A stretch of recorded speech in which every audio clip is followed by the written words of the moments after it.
সকালবেলা নোটিশ টাঙানো এবং প্রায় 3 শিফটে রিলায়েন্স না এংলো ইন্ডিয়া 4 থেকে 4,500 লোক বেকার হয়ে গেল। কি বলবেন?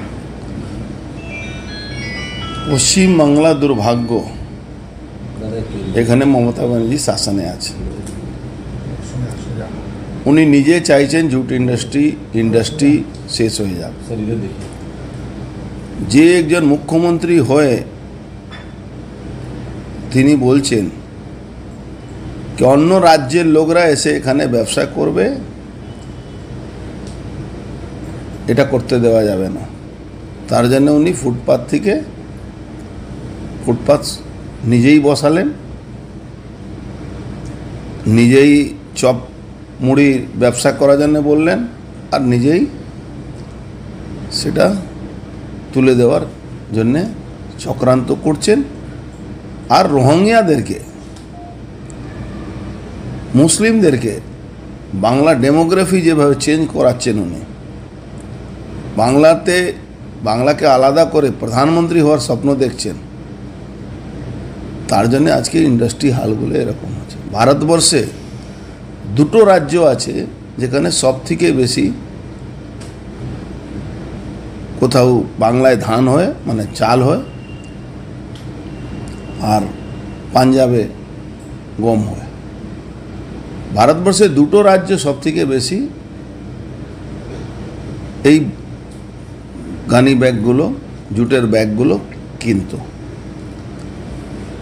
পাঞ্জাব গভর্নমেন্ট আপ গভর্নমেন্ট আছে, যেটা পুরোপুরি খালিস্তানি সমর্থক, পাঞ্জাবকে খালিস্তানিদের হাতে বিক্রি করে দিয়েছে।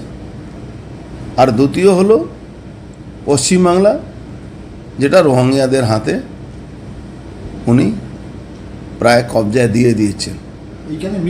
দাঁড়ান না, বলছি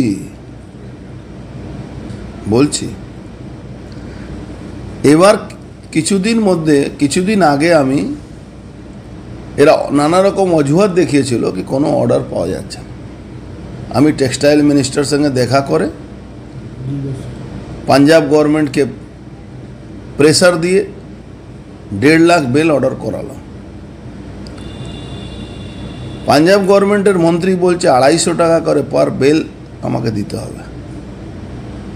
পশ্চিমবাংলা সরকার আর পাঞ্জাব সরকার সেকেন্ড হ্যান্ড ব্যাগ কিনছে। কিছু অসাধু বিজনেসম্যান আছে যারা কিছু লোক আইজিএমের সঙ্গে যুক্ত আছে, যারা অসাধুভাবে সেকেন্ড হ্যান্ড ব্যাগ মার্কেট থেকে তুলে তাকে আবার প্যাক করে বিক্রি করছে। আজকে তার জন্যে পুরো জুট মিলের মধ্যে শুধু কন্ট্রাক্টরই চলবে, কন্ট্রাক্টর রাজ চালাবে, পার্মানেন্ট স্পেশাল যে ওয়ার্কার আছে তাকে সরিয়ে দেওয়া যাবে, তার জন্য চক্রান্ত শুরু হয়েছে।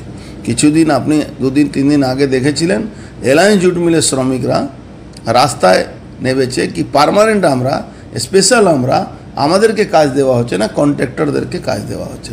আজকে এংলো ইন্ডিয়ায় তো সেম পজিশন, পার্মানেন্ট স্পেশাল যারা আছে তাদেরকে কাজ দেব না, কন্ট্রাক্টরদেরকে কাজ দেব, এইটা নিয়ে ঝামেলা শুরু হয়েছে।